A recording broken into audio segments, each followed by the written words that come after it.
jaya, cerdas, tangguh, dan berbudaya.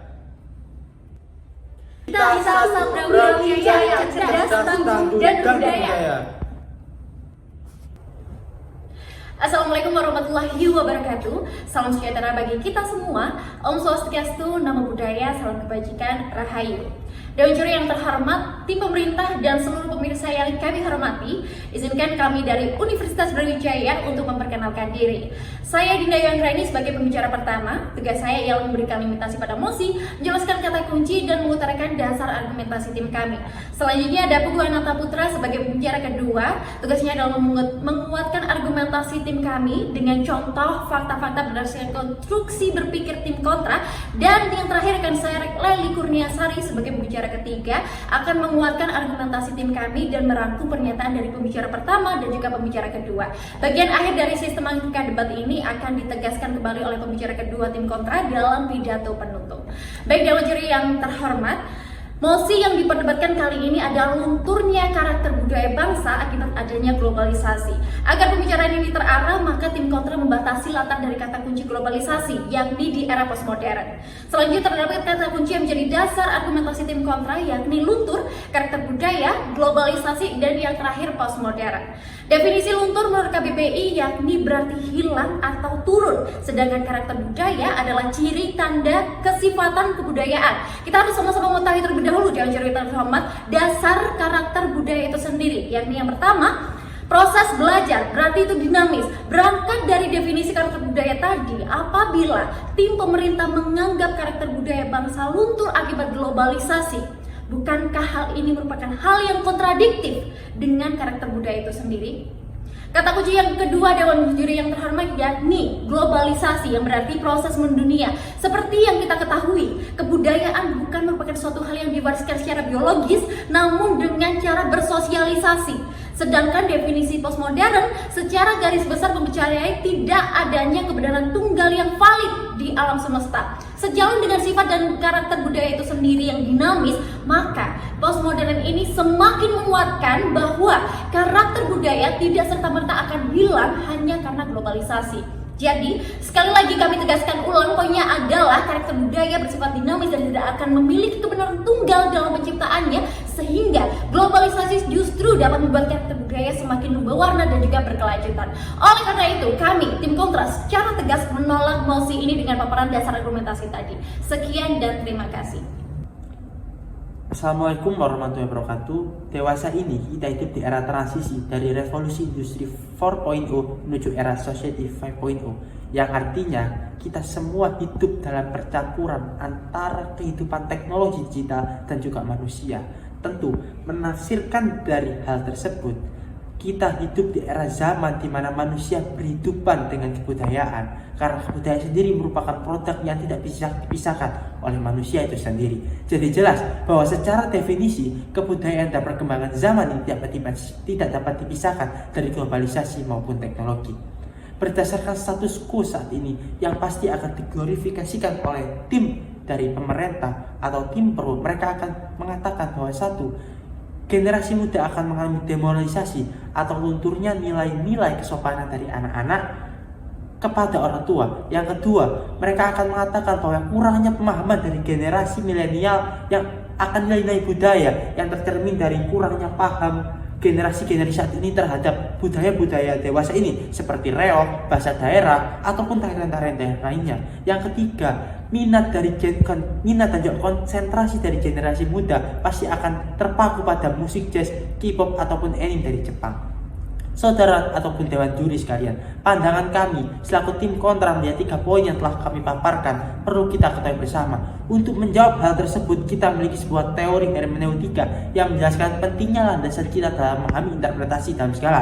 Oleh karena itu, kita akan menjelaskan terkait bagaimana pandangan-pandangan tersebut dalam teori ini.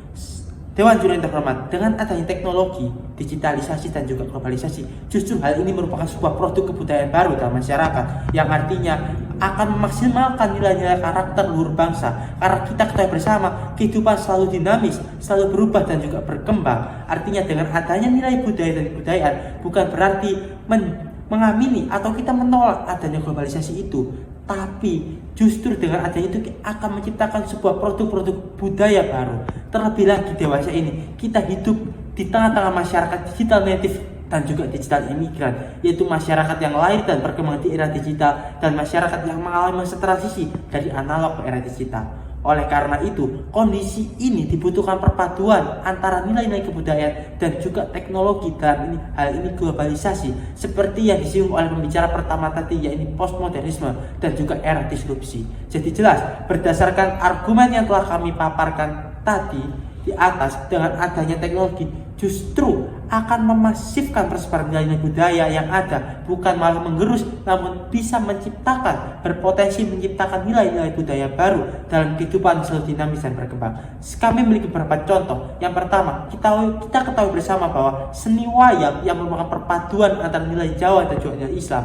Yang kedua, ada satu produk makanan, yakni soto, yakni makanan yang berasal dari Cina atau sebetulnya jodo, kemudian itu menghasilkan dipadukan dengan bumbu-bumbu lokal menghasilkan masakan baru soto. Ada soto Lamongan, soto Betawi, soto Bugis dan sebagainya.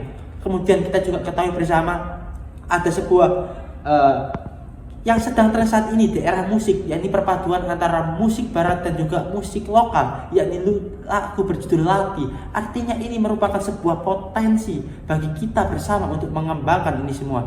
Dari poin ini kita mengetahui bahwasanya globalisasi tidak selalu membawa kemudaratan, tapi di satu sisi akan menjadikan polarisasi budaya baru dan menjawab kebutuhan global yang selalu dinamis dan berkembang.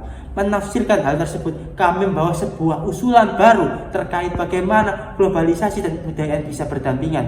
Yang pertama, yakni literasi digital yang tinggi. Perlu kita ketahui bersama, dengan literasi digital ini akan memunculkan lagi dan membentuk arus hoax. Yang kedua, berdasarkan dari IPP, yang perlu kita tanamkan adalah kemampuan dari kolaborasi, critical thinking, kreatif dan juga kritis atau disingkat dengan 4S. Hal ini bisa kita dapatkan melalui perpaduan antara kebudayaan dan juga globalisasi. Dari sini kita bisa mengetahui bahwa kebudayaan dan juga globalisasi tidak dapat dipisahkan, melainkan sebuah kesatuan yang utuh sehingga dielaborasikan menjadikan sebuah hal kebudayaan baru. Jadi perlu kami tekankan bahwa kebudayaan merupakan potensi, bukan sebuah ancaman terhadap globalisasi. Sekian dari saya, terima kasih. Menolak adanya globalisasi sama dengan menutup mata dengan kemajuan dunia. Hal ini tentunya tidak sejalan dengan kebudayaan yang bersifat dinamis dan berubah. Dewan juri yang terhormat, perkembangan teknologi informasi dan komunikasi tentunya merupakan sebuah dampak dari adanya globalisasi itu sendiri yang menyebabkan tersebar luaskannya informasi hingga ke seluruh dunia. Globalisasi membawa peran positif bagi perkembangan kebudayaan di Indonesia. Globalisasi bukanlah sebuah ancaman, melainkan sebuah potensi. Hal ini dapat dibuktikan dengan adanya globalisasi yang terjadi dalam masyarakat. Lahirnya kembali potensi-potensi lokal yang dapat menjadi manfaat untuk memajukan kekhasan Indonesia di kancah mancanegara. Dengan adanya globalisasi sebagai bentuk adaptasi paling mudah yang akan menimbulkan pengetahuan baru terkait kebudayaan lokal terhadap generasi muda, tentu saja hal ini menjawab keresahan terkait budaya lokal yang mulai dilupakan. Kebudayaan tidak boleh luntur, maka dari itu globalisasi ini dapat dimaknai sebagai jembatan antara budaya global dan budaya lokal. Dewan juri yang terhormat, timbulnya globalisasi ini akan memberikan peluang baru bagi eksistensi budaya lokal yang ada di Indonesia. Globalisasi ini dapat mengubah mindset bahwa globalisasi dapat menjadi peluang bagi eksistensi lokal. Dalam mempertahankan potensi lokal kebudayaan Indonesia, globalisasi ini dapat dijadikan jawaban. Tentunya dengan kelola dan konsep yang baik terhadap globalisasi itu sendiri. Dewan juri yang terhormat, globalisasi akan lebih mempermudah masyarakat dalam beradaptasi dan membuka mata akan kebudayaan budaya lokal yang dipadu-padankan dengan budaya global. Saya akan memberikan beberapa contoh terkait dengan globalisasi yang terjadi di Indonesia. Contoh yang pertama adalah penggunaan kebaya. Penggunaan kebaya merupakan budaya lokal Indonesia yang sudah sejak dahulu ada. Penggunaan budaya lokal ini akan dipadu-padankan dengan style yang memang berkembang pada saat ini. Style tersebut dengan budaya lokal dan budaya lokal dari kebaya dan budaya global dari style yang ditimbulkan tersebut akan menimbulkan ketertarikan terhadap generasi muda.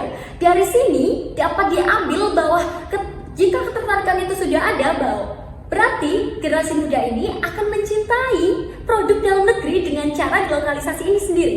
Contoh yang kedua adalah produk mie instan yang banyak sekali mengusung kuliner Indonesia seperti soto, mie ayam, kari bawang, dan sebagainya yang itu merupakan makanan khas dari bangsa Indonesia yang beragam-ragam dari beberapa daerah itu tersebut. Dan jika dipasarkan keluar, maka bangsa-bangsa lain akan mengerti bahwa kuliner di Indonesia itu tidak hanya satu, melainkan banyak. Dan dari lokalisasi ini sendiri dan dari produk mie instan ini akan memperkenalkan makanan-makanan yang dipadu-padankan dengan produk-produk dari luar seperti itu.